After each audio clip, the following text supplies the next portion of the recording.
دوستوں بھی بریڈفورڈ میں ایک مشاعرے میں پاکستانی کونسل جنرل شریک تھے۔ مشاعرہ ختم ہونے کے بعد جب کونسل جنرل کو کچھ کہنے کے لیے بلایا گیا تو ایک جذباتی کشمیری اٹھ کھڑا ہوا اور اس نے کہا کہ وہ کونسل جنرل کے سامنے کشمیر میں پاکستانی اقدامات اور بقول اس شخص کے جاری قتل عام پر احتجاج کرتے ہوئے بائیکاٹ کر رہا ہے۔ اس کا کہنا تھا کہ کشمیر میں پاکستانی فوج اور سیکیورٹی ادارے اپنی کارروائیاں بند کریں۔ یہ ہو گئی ایک بات۔ اچھا، تھوڑی دیر بعد میں ہال سے باہر نکلا تو وہاں ایک پاکستانیان ملا۔ اس کا کہنا تھا عاطف صاحب آپ نے اپنے پچھلے ویلاگ میں بڑی زیادتی کی ہے۔ میں نے بھائی کون سی زیادتی کی؟ تو کہنے لگا کہ آپ نے کشمیریوں کا موقف تو رکھ دیا مگر اپنے ویلاگ میں آپ نے پاکستان کا موقف ہی نہیں رکھا۔ میں نے کہا حضرت میں نے تو بہت دو طرفہ بات کی تھی۔ وہ کہتے کہ عاطف بھائی کشمیری جو اب کر رہے ہیں اس سے تو پاکستان کا پچھلے 76 سال کا پورا بیانیہ ہی ختم ہو جائے گا۔ اچھا، وہ مصر تھے کہ کشمیر پاکستان کا حصہ ہے اور چونکہ پاکستان کے کئی علاقے پسماندہ ہیں تو کوئی حرج نہیں کہ کشمیر بھی پسماندہ ہو۔ پاکستان کے کئی علاقوں میں تعلیم نہیں ہے تو کوئی حرج نہیں کہ کشمیر میں بھی تعلیم نہیں ہونی چاہیے۔ کئی جگہوں پر بجلی نہیں ہے تو کشمیر میں بھی بجلی نہیں ہونی چاہیے۔ انہوں نے 2-3 دفعہ مجھے کہا کہ بھائی آپ پاکستان کے کسی علاقے میں چلے جائیں اور پھر میرپور جائیں تو آپ کو لگے گا کہ میرپور کوئی یورپی شہر ہے۔ اچھا، انہوں نے یہ نہیں بتایا کہ صرف میرپور ہی کیوں جائیں، کوٹلی کیوں نہ جائیں، راولہ کوٹ کیوں نہ جائیں، اور دیگر دسیوں علاقے ہیں کشمیر کے وہاں کیوں نہ جائیں۔ وہ میرپوری کیوں بھیج رہے تھے مجھے یہ انہوں نے نہیں بتایا۔ خیر وہ سب کہتے رہے اور میں نے ان سے پوچھا کہ اگر ایسا معاملہ ہے بھائی اور واقعی جو آپ کہہ رہے ہیں وہ ٹھیک ہے تو ان پر گولیاں کیوں چلاتے ہو، بات کیوں نہیں کرتے ان کے ساتھ؟ اس بات کا ان بھائی کے پاس کوئی اطمینان بخش جواب نہیں تھا۔ خیر اندر چلے گئے۔ اچھا، اندر پہنچے تو سوشل میڈیا پر اچانک مجھے کچھ ویڈیوز نظر آئیں لندن میں کشمیریوں کے تاریخی احتجاج کی، اور اچانک ایک ویڈیو میں صابر شاکر اور عمران ریاض نظر آ گئے۔ میں نے کہا یار یہ کیا کر رہے ہیں یہاں پر؟ اور وہ وہاں پر فوج کے خلاف نعرے لگا رہے تھے اور احتجاج کرنے والوں کا خون خوب گرمانے کے لیے وہ بڑے بڑے جملے بول رہے تھے۔ اس کشمیری اور اس پاکستانی پر گفتگو تو میں سکون سے کرتا ہوں مگر سب سے پہلے عمران ریاض خان اور صابر شاکر جیسے لوگوں کا حساب ذرا صاف کر دیں۔ یہ تحریک کئی برسوں سے چل رہی ہے۔ اس تحریک پر میں نے کئی ویلاگ کیے ہیں، کئی بار کشمیری صحافیوں اور انسانی حقوق کے کارکنوں کو انٹرویو کیا ہے، تفصیل سے بتایا ہے کشمیریوں کے مطالبات کیا ہیں اور حکومت ان مطالبات کو حل کرنے کے بجائے کس قسم کے ہتھ کنڈے استعمال کر رہی ہے، اور آج اس ویلاگ میں بھی دوبارہ بات کریں گے۔ لیکن سوال یہ ہے کہ یہی عمران ریاض خان اور صابر شاکر آپ کو پہلے کشمیریوں کے ساتھ کیوں نظر نہیں آئے؟ ان کے یہاں آپ کو اسی طرح کشمیریوں کے مطالبات کیوں نظر نہیں آئے؟ ان کے دکانوں پر کشمیری انسانی حقوق کے کارکنوں کو کیوں نہیں طلب کیا گیا اور ان سے ان کی بات پوچھی گئی؟ اس کا جواب یہ ہے کہ یہ جال ساز لوگ ہیں، اپنی دکانداری کے لیے نکلتے ہیں۔ اس وقت انہیں معلوم ہے کہ کشمیری اپنے ساتھ ہونے والے ظلم پر دکھی اور برہم ہیں، سو یہ خواب فروشی اور یوٹیوب فروشی کے لیے وہاں موجود ہوئے ہیں۔ کل ان کی دکان فوج کے حق میں نعرے لگانے سے چل رہی تھی، یہ فوج کے حق میں نعرے لگا رہے تھے۔ آج ان کی دکان فوج کے خلاف نعرے لگانے میں چل رہی ہے تو یہ فوج کے خلاف نعرے لگا رہے ہیں۔ یہ وہ کری لوگ ہیں دوستو جو کل فوجی جرنیلوں کو قوم کا باپ بنا کر ہمیں غدار کہا کرتے تھے۔ یہ پچھلے 3 برسوں سے اس عمران ریاض خان نامی شخص نے کب کشمیریوں کے دکھوں پر مرہم رکھا ہے؟ یہ پی ٹی آئی کی بی ٹیم راتب خوری کے لیے آپ کو کب حقیقی انسانی مسائل پر دکھ بناتی نظر آئی ہے؟ اسی عمران ریاض کو آپ درجنوں ویڈیوز آپ اس میں دیکھیں گے جب یہ بلوچوں کی مسشدہ لاشوں اور اغوا پر بھنگڑے ڈال رہا ہے اور بتا رہا ہے کہ یہ ٹھیک کام کر رہی ہے فوج۔ یہ فوجی جنرلوں کی آشیرواد سے پیدا ہونے والے پودے کسی اور فوجی جنرل کے آشیرواد کے انتظار میں آپ کو پھدکتے نظر آ رہے ہیں۔ ان کا کسی جمہوری رویے سے کوئی تعلق نہیں ہے اور نہ کسی انسانی حقیقی مسئلے سے ہے۔ یہ وہ غلیظ لوگ ہیں جو منہ بھر کے ہمیں غدار کہا کرتے تھے، اور پھر سمجھ لیں انہوں نے کل پھر ہمیں غدار کہنا ہے۔ یاد رکھیے انہوں نے وردی نہیں پہنی مگر یہ سب فوجی ہیں۔ دوسری طرف ہم لکھنے والے ہیں دوستو جو 20 برس قبل بھی آپ کو اپنی قوم کے ساتھ اور جرنیلی ظلم کے خلاف لکھتے نظر آ رہے تھے، اور آج بھی اپنی قوم اور جرنیلی دکھ کے خلاف آپ کو نظر آ رہے ہیں، اپنی قوم کے ساتھ کھڑے۔ ظلم بلوچستان میں ہوگا، کشمیر میں ہوگا، گلگت بلتستان میں ہوگا، پشتونخوا میں ہوگا، یا پاکستان کی کسی بھی سرزمین پر ہوگا، کسی بھی قوم کے ساتھ ہوگا، آپ کو ہم ضمیر کی آواز ملیں گے۔ اسی میڈیا نے مارنگ بلوچ کو بین کیا، کوئی مکمل بلیک آؤٹ، کوئی ایک جملہ نہیں۔ اسی میڈیا نے منظور پشتین کو بلیک آؤٹ کیا، اسی میڈیا نے سسی لوہار کو بلیک آؤٹ کیا۔ اسی میڈیا پر آپ کو کبھی ہزارہ کے ہزاروں مرنے والوں کے لواحقین کی بات نہیں ملے گی. اور اسی عمران ریاض خان نے اس وقت جب عمران خان کے ساتھ ہوتے تھے تو ہزارہ کے خلاف ہونے والے ظلم پر ہزارہ کو گالیاں دی تھیں. یہ وہی لوگ ہیں. ان پچھلے 3 برسوں میں کوئی نصف درجن بیٹھکیں میں نے کشمیریوں پر کی ہیں، یہ جو پورا احتجاج چل رہا تھا. اور جب تک یہ ظلم ہوگا میں کرتا رہوں گا اس پر بات. یقین کیجئے میں نے 6 مہینے میں کوئی ولاگ نہیں کیا تھا، نہ میرا جی چاہ رہا تھا بولنے کا. تھک چکے ہیں ہم ایک ہی بات دہرا کے. آپ کو بتا چکے ہیں کہ اس ملک کا سب سے بڑا مسئلہ فوجی ہیں. یہ جرنیل جب تک آپ کی پالیسیاں بنا رہے ہیں آپ آگے نہیں بڑھ سکتے. لیکن کشمیر پر ہونے والے یہ جو واقعات تھے اور پھر مہرنگ کی سزا، اس کی وجہ سے مجھے دوبارہ ولاگ کا سلسلہ شروع کرنا پڑا ہے. میں آپ کو پھر بتا دوں، ہم یہی ہیں، ہم کہیں نہیں جاتے، ہمارا قلم بھی یہی ہے. یہ ہو سکتا ہے نا کہ ہم نے جو کل بات کی آج بھی وہی بات کر رہے ہیں اور ہمیں خود لگے کہ یار ہم کیا بات کر رہے ہیں، وہی رپیٹ کرتے جا رہے ہیں. لیکن اس کا مطلب یہ نہیں کہ ہمارے نقطے میں کوئی تبدیلی آئے گی، کبھی نہیں آئے گی. ہم اس ملک میں ہمیں غدار کہنے والوں کو اپنے دیش کا غدار سمجھتے ہیں، اور ہم ان جرنیلوں اور عسکری ٹاؤٹوں کو کسی صورت اس ملک کا قاعدہ ڈیفائن نہیں کرنے دیں گے. ایک بات ہمیشہ یاد ذہن نشین رکھیے، ان گدھوں کی کسی صورت اپنے پلیٹ فارمز میں شمولیت اس کو نہ ہونے دیا کیجیے. روکیے ان کو، کیونکہ یہ آپ کے زخموں پر مرہم رکھنے نہیں آتے، انہیں فروخت کرنے پہنچتے ہیں. یہ ہر وہ بات کریں گے جو لوگوں میں آسانی سے بک جائے. مگر یاد رکھیے ان کا آپ کے دکھوں اور غموں سے کوئی تعلق نہیں ہے. یہ فقط خواب فروش ہیں. یہ چاہتے ہیں کہ ان کی موجودگی آپ کے اندر تفریق کا باعث بنے اور یہ ان کا سیاسی فائدہ اٹھائیں. جوائنٹ عوامی action committee P T I نہیں ہے، نہ یہ نون لیگ اور پیپلز پارٹی ہے. یہ سیاسی جماعتیں اگر واقعی عوامی خدمت کرتی تو اس وقت تحریک کی ضرورت نہیں پڑتی. یہ عوام کی تحریک ہے، یہ عام لوگوں کی تحریک ہے، یہ انہی لوگوں کے خلاف تو تحریک ہے. خیر آج اس پر تفصیل سے بات کرتے ہیں ایک دفعہ پھر. بہت سارے پاکستانیوں کو علم بھی نہیں ہے اور انہیں بار بار بتانے کی ضرورت ہے. میں نے چند روز پہلے یہ پاکستانی انتظام والے کشمیر میں جو یہ عوامی تحریک جاری ہے اس پر تفصیلی ولاگ کیا تھا دوستو، اور اس ولاگ میں لاکھوں لوگوں نے اپنی رائے دی ہے. بہت سے لوگوں نے اتفاق کیا ہے، بہت سے لوگوں نے اختلاف کیا ہے.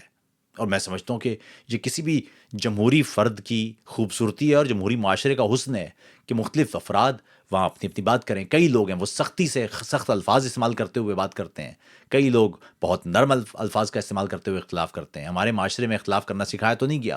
ہمارے یہاں تو بتایا گیا کہ جو شخص آپ کو اختلاف کرتا ہوا نظر آئے یا آپ کی بات سے مختلف بات کرتا ہوا نظر آئے وہ یقیناً کوئی غدار ہوتا ہے، وہ کوئی لفافہ ہوتا ہے، وہ اس نے کسی سے پیسے پکڑے ہوتے ہیں. ہمارے یہاں سچ بولنے کا رواج تو ہے نہیں. ہمارے یہاں جو شخص بھی بولتا ہے اس کے بارے میں رائے یہ ہوتی ہے کہ اس نے کسی سے پیسے پکڑے ہوئے ہیں، ورنہ عام حالات پہ کوئی کیوں بولے گا. یہ ایسی بے حسی کی ایک قوم ہم نے تشکیل دی ہوئی ہے کہ اگر آپ عاطف توقیر صاحب آپ پنجابی ہیں تو آپ بلوچوں کے لیے کیوں بولتے ہیں، اور آپ پنجابی ہیں تو آپ فلاں کے لیے کیوں بولتے ہیں، اور اگر آپ سنی ہیں تو آپ قادیانیوں کے لیے کیوں بولتے ہیں. یہ جملے ہیں اس ملک میں.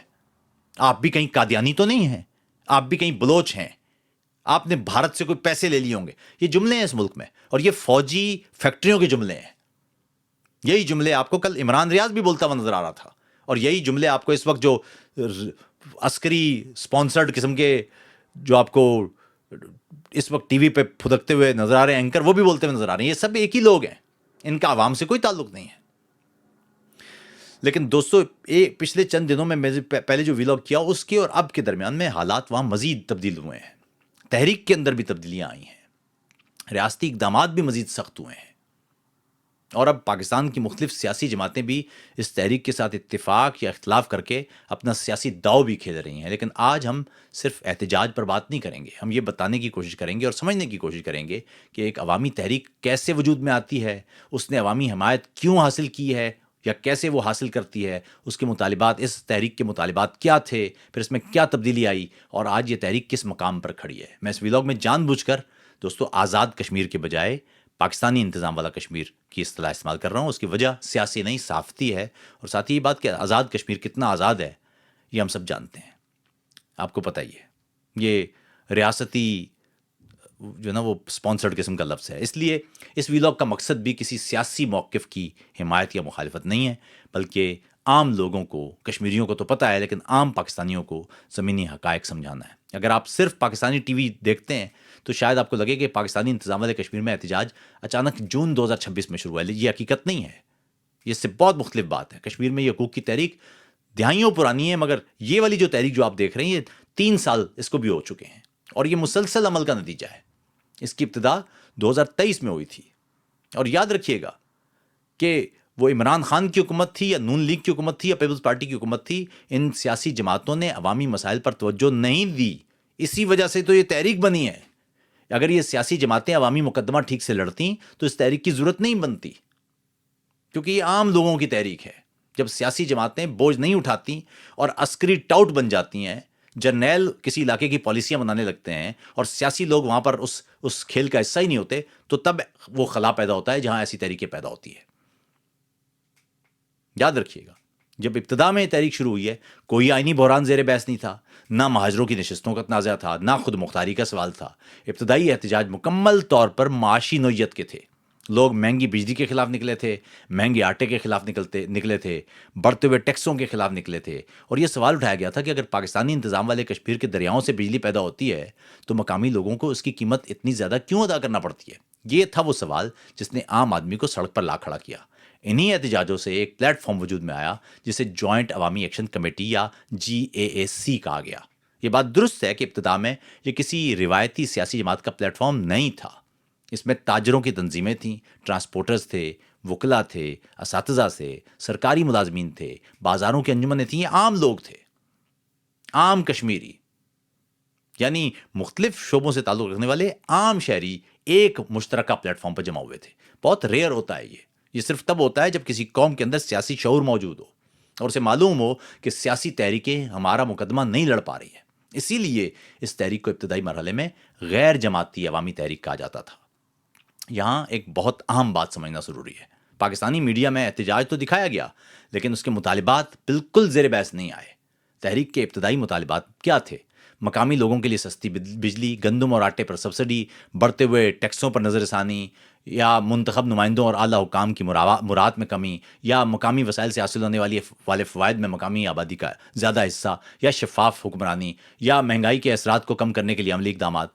ان مطالبات سے کوئی اختلاف بھی کیا جا سکتا ہے، ان کی معاشی عملیت پر بحث بھی ہو سکتی ہے، لیکن یہ حقیقت اپنی جگہ موجود ہے کہ یہ بنیادی طور پر معاشی اور انتظامی مطالبات تھے۔ میں تحریک 2024 میں جب میں نے اس سے پہلے والی نشست پہ بھی بات کی تھی کہ 2024 میں یہ تحریک اگلے مرحلے میں داخل ہو گئی تھی۔ پورے پاکستانی انتظام والے کشمیر میں جب ہڑتالیں ہوئی تھیں، بازار بند ہوئے تھے، ٹرانسپورٹ معطل ہوئی تھی، پولیس اور مظاہرین کے درمیان تصادم ہوئے تھے، قیمتی جانیں ضائع ہوئی تھیں، تب وہ لمحہ تھا جب وفاقی حکومت کو میز پر آنا پڑا۔ جب پرامن احتجاج ہو رہا تھا تو یہ حکومت میز پر نہیں آئی، عام لوگوں کی بات نہیں سنی گئی۔ اچھا، اور بعد ازاں بجلی اور آٹے کے حوالے سے مالی ریلیف اور سبسڈی کے اعلانات بھی کیے گئے۔ یہ اس بات کا ثبوت تھا کہ ریاست نے بھی تسلیم کیا کہ کشمیر کے عوام کے بعض معاشی مطالبات حقیقی نوعیت کے تھے، جبھی تو مانے۔ لیکن سوال یہ تھا کہ کیا سبسڈی دینے سے مسئلہ حل ہو گیا؟ جواب ہے نہیں، کیونکہ چند ہی مہینوں بعد دوبارہ احتجاج شروع ہو گیا۔ یہ وہ سوال ہے جس پر پاکستان میں شاید سب سے کم بات ہوئی ہے۔ اگر حکومت نے کچھ مطالبات مان لیے تھے تو پھر لوگ دوبارہ سڑکوں پر کیوں آئے؟ اس کی ایک وجہ یہ تھی کہ تحریک کے بعض رہنماؤں کا کہنا تھا کہ حکومت نے تمام وعدے پورے نہیں کیے۔ دوسری وجہ یہ تھی کہ وقت کے ساتھ ساتھ تحریک کا دائرہ صرف معاشی مطالبات تک محدود نہیں رہا۔ اس دوران نئے سیاسی سوالات بھی سامنے آنے لگے، وسائل کی تقسیم، اختیارات، حکمرانی، اسمبلی میں نمائندگی، اور بعد میں مہاجرین کے لیے مخصوص نشستوں کا مطالبہ۔ یہ معاملہ یہ وہ مرحلہ تھا دوستو، یہی جگہ تھی جہاں تحریک کی نوعیت بدلنا شروع ہوئی۔ یہاں سے اصل بحث ہماری شروع ہوتی ہے۔ پہلے ولاگ میں بہت سے کشمیری دوستوں نے تبصرہ کیا، بعض نے کہا کہ ابتدا میں یہ واقعی عوامی تحریک تھی، لیکن بعد میں مختلف سیاسی نظریات رکھنے والے لوگ اس میں شامل ہو گئے۔ بعض تبصروں میں یہ دعویٰ کیا گیا کہ خود مختار کشمیر کی حمایت کرنے والے سیاسی کارکن تحریک میں زیادہ فعال ہو گئے۔ دوسری طرف تحریک سے وابستہ افراد اس تاثر کو ظاہر مسترد کرتے ہیں۔ وہ کہتے ہیں کہ ان کی بنیادی جدوجہد آج بھی عوامی حقوق اور مقامی نمائندگی کے لیے ہے۔ یہ دونوں موقف موجود ہیں، اور ایک صحافی کی حیثیت سے، ایک شاعر کی حیثیت سے، ایک لکھنے والے کی حیثیت سے میری ذمہ داری یہ نہیں ہے کہ میں ان میں سے کسی ایک کو آخری سچ قرار دے دوں اور کسی دوسرے کو رد کر دوں، بلکہ یہ دیکھوں کہ قابل تصدیق حقائق کیا کہتے ہیں۔ اور حقیقت یہ ہے کہ تحریک کے ابتدائی معاشی مطالبات اور اس کے بعد سامنے آنے والے سیاسی مطالبات میں فرق آیا ہے۔ فرق سمجھنا ضروری ہے۔ اسی لیے یہاں ایک بنیادی سوال ہے دوستو، اگر عوامی تحریک وقت کے ساتھ نئے سیاسی عناصر کو اپنی طرف متوجہ کرتی ہے تو کیا اس کی ابتدائی عوامی شکایات ختم ہو جاتی ہیں؟ کیا بجلی مہنگی نہیں رہتی؟ کیا مہنگائی ختم ہو جاتی ہے؟ کیا عوام کے مسائل، معاشی مسائل ختم ہو جاتے ہیں؟ یا پھر ہمیں دو الگ الگ سوالوں کو الگ الگ رکھ کر دیکھنا پڑے گا؟ ایک طرف عوام کے حقیقی معاشی مسائل ہیں اور دوسری طرف تحریک کی بدلتی ہوئی سیاسی سمت ہے، اور یہ وہ نقطہ ہے جسے سمجھے بغیر پاکستانی انتظام والے کشمیر کی موجودہ صورتحال سمجھنا تقریباً ناممکن ہے۔ کسی بھی عوامی تحریک کی ایک فطری خصوصیت ہوتی ہے، اگر وہ طویل عرصے تک جاری رہے اور اس میں نئے لوگ شامل ہوتے رہیں، نئے نظریات آتے رہیں، نئی قیادت سامنے آتی رہے، اور بعض اوقات اصل مطالبات، اس میں نئے مطالبات جڑ جاتے ہیں، یہ بہت نارمل سی بات ہے۔ معاملہ یہ ہے کہ جب بھی کسی علاقے میں ہمارے ہاں کوئی سیاسی تحریک شروع ہوتی ہے تو اس کو طاقت کے زور پر دبانے کی کوشش کی جاتی ہے، سیاسی مکالمہ نہیں کیا جاتا، اور یہی نتیجہ نکلتا ہے اس کے بعد۔ آپ لوگوں کے دلوں میں اپنے لیے نفرت پیدا کر دیتے ہیں۔ انہوں نے بنگالیوں کے دلوں میں نفرت پیدا کی، بلوچوں کے دلوں میں نفرت پیدا کی، پشتونوں کے دلوں میں نفرت پیدا کی، سندھیوں کے دلوں میں نفرت پیدا کی، گلگت بلتستان میں نفرت پیدا کی، اور اب کشمیر میں بھی نفرت پیدا کر رہے ہیں۔ اور بیٹھے ہوئے کون ہیں؟ یہ اوپر 4-5 جرنیل فوجی سرپرستی کے ساتھ پورے ادارے کی۔ پاکستانی انتظام والے کشمیر میں بھی یہ ایسا ہی ہوا ہے۔ 2024 کے بعد تحریک صرف بجلی اور آٹے تک محدود نہیں رہی، کیونکہ ان کی بات نہیں سنی گئی، سیاسی مکالمہ نہیں ہوا، سنجیدہ بات چیت نہیں ہوئی، آگے نہیں بڑھی، پیش رفت نہیں ہوئی۔ اس میں حکمرانی، اختیارات، احتساب، نمائندگی، آئینی معاملات، یہ اب مطالبات میں شامل ہوئے پھر۔ اور یہ تبدیلی کیسے آئی؟ اس پر مختلف آراء موجود ہیں۔ موجودہ بحران کا سب سے بڑا سیاسی موضوع اسمبلی کی 12 مہاجر نشستیں ہیں۔ یہ نشستیں ان کشمیری مہاجرین کے لیے مخصوص ہیں جو 1947 اور بعد کے ادوار میں پاکستان منتقل ہوئے۔ پاکستانی حکومت کا موقف یہ رہا ہے کہ چونکہ جموں و کشمیر ایک متنازع علاقہ ہے، اس لیے مہاجرین کی نمائندگی اسمبلی میں برقرار رہنا چاہیے۔ دوسری طرف عوامی ایکشن کمیٹی اور بعض دیگر حلقوں کا کہنا ہے کہ پاکستانی انتظام والے کشمیر کے اندر حکومت بنانے یا گرانے میں یہ نمائندے، ان کا کردار فیصلہ کن ہوتا ہے۔ جو اس خطے میں رہائش پذیر نہیں ہے، رہائش نہیں رکھتا، اسے اس انداز کی نمائندگی کا حق کیسے ہو سکتا ہے؟ یہ ایک آئینی اور سیاسی سوال ہے۔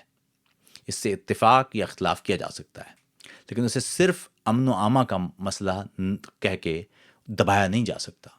یہ نمائندگی کے تصور سے جڑا ہوا سوال ہے، اس لیے ظاہر ہے یہ معاملہ عدالتوں میں بھی پہنچا، اور عدالتوں نے آئین کی موجودہ تشریح کی بنیاد پر نشستوں کو برقرار رکھا۔ اس فیصلے سے اختلاف کرنے والوں کے پاس قانونی راستہ موجود ہے، لیکن جب تک آئین تبدیل نہیں ہوتا، ظاہر ہے موجودہ عدالتی فیصلہ آپ کے سامنے ہے۔ یہ شاید اس وقت کا سب سے عام سوال ہے دوستو۔ ریاست نے جوائنٹ عوامی ایکشن کمیٹی پر پابندی لگا دی، یہ ہے معاملہ۔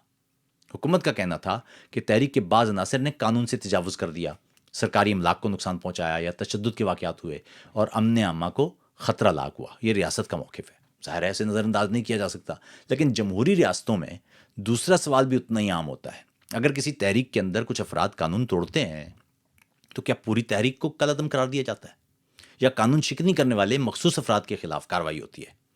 یہ فرق بہت عام ہے، کیونکہ جمہوریت میں اجتماعی سزا کے بجائے انفرادی ذمہ داری کا اصول بنیادی حیثیت رکھتا ہے۔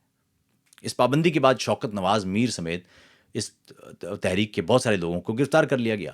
سرکاری اداروں کا موقف ہے کہ یہ گرفتاریاں قانون کے مطابق ہیں، اور تحریک سے وابستہ افراد، وکلا، انسانی حقوق کے بعض کارکن، وہ کہتے ہیں کہ ان گرفتاریوں کا مقصد احتجاجی تحریک کو کمزور کرنا ہے۔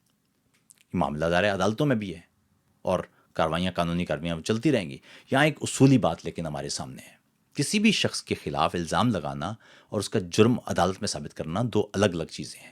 جمہوریت اس فرق کی حفاظت کرتی ہے۔ میرے پہلے ولاگ کے بعد سب سے زیادہ تبصرے اسی موضوع پر آئے ہیں۔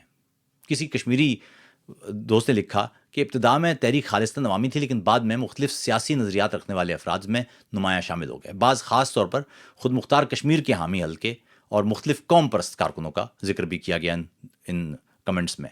دوسری طرف تحریک کے رہنما، وہ ان کا کہنا ہے کہ ایسی کوئی بات نہیں ہے۔ ان کا کہنا ہے کہ مختلف سیاسی خیالات رکھنے والے لوگ کسی بھی عوامی تحریک میں شامل ہو سکتے ہیں، لیکن اس سے تحریک کے بنیادی مطالبات تو ختم نہیں ہو جاتے۔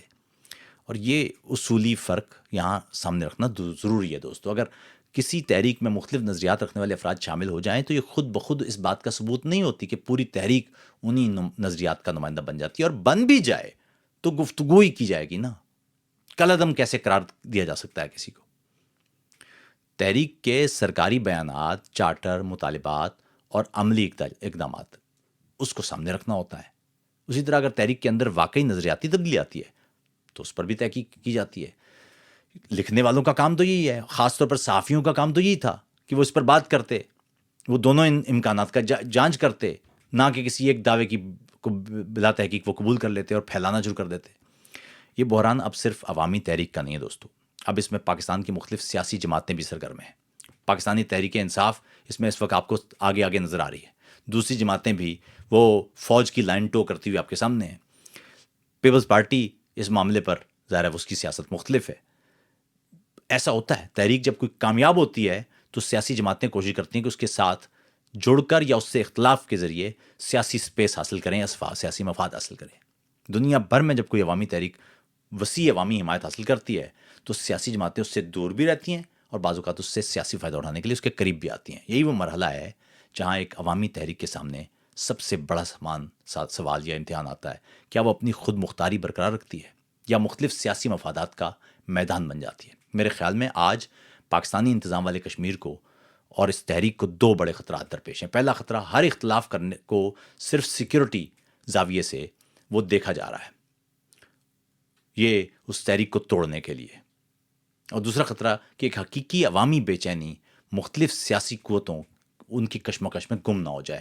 مجھے خوف یہ ہے اگر ایسا ہوا تو سب سے زیادہ نقصان انہی عام لوگوں کا ہوگا جنہوں نے 3 سال پہلے مہنگی بجلی، مہنگے آٹے اور روزمرہ زندگی کے مسائل کے خلاف احتجاج شروع کیا تھا، کیونکہ ان کے بنیادی مسائل اور معاشی مطالبات پھر بھی وہ وہیں اور رہیں گے. اور یہ سیاسی شور اتنا زیادہ ہو جائے گا، سیاسی نعرے اتنے زور سے لگائے جائیں گے کہ سارے بنیادی مسائل وہ دب جائیں گے اس میں.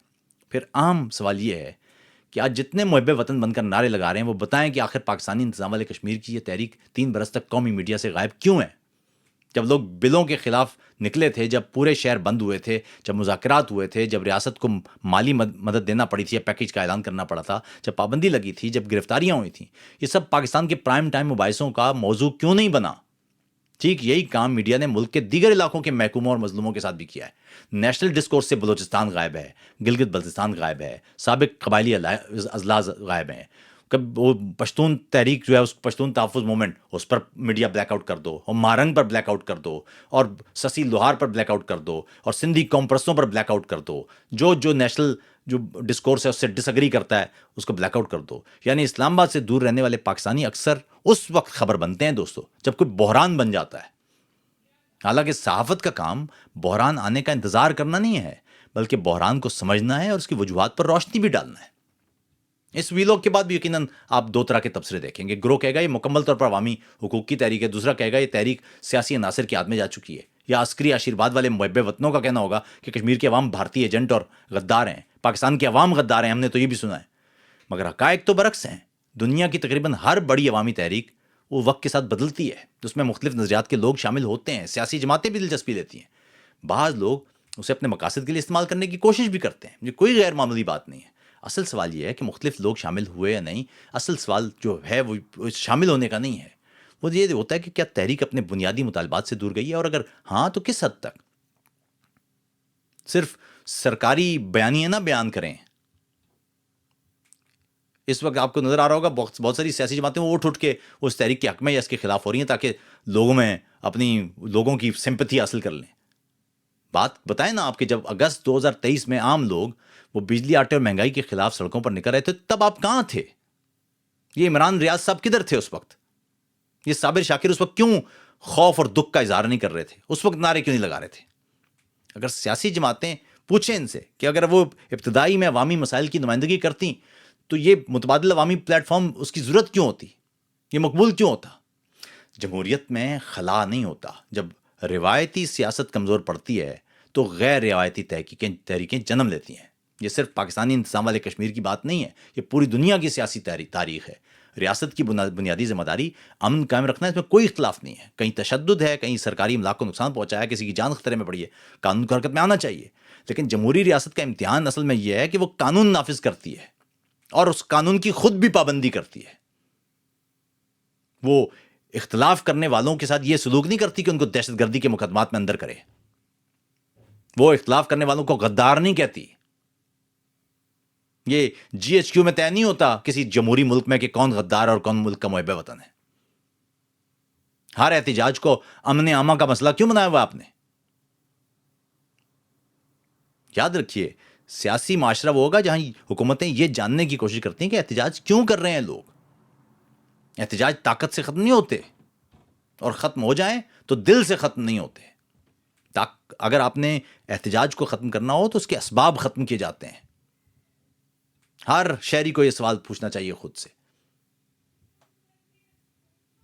عوامی ایکشن کمیٹی کے لوگوں کو بھی خود سے سوال پوچھنا چاہیے. اس طرح یاد رکھیے گا کہ آپ اپنی تحریکوں کو سیاسی مفادات کی بھینٹ نہ چڑھنے دیں ان سیاسی جماعتوں کے لیے. یہ کبھی آپ کے لیے کھڑے نہیں ہوں گے. اور اسی طرح عام لوگ وہ سمجھ لیں کہ جرنیلوں سے آپ جب تک پالیسیاں بناتے رہیں گے اس ملک میں آپ کو اسی طرح کے جو ہے نا وہ کرتب بازیاں نظر آئیں گی، مداری لگے میں جیسے.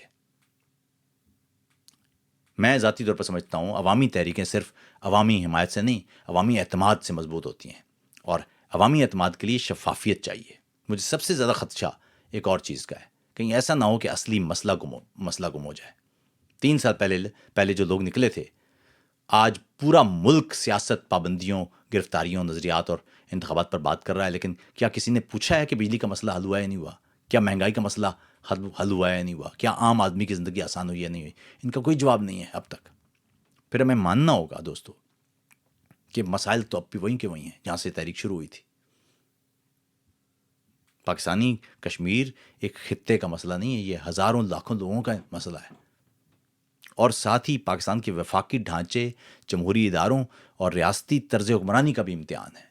اگر سیاسی مسائل کو سیاسی انداز سے حل کیا جائے، اگر عوام کو سنا جائے، ریاست طاقت کے بجائے مذاکرات پر لوٹے، جرنیلوں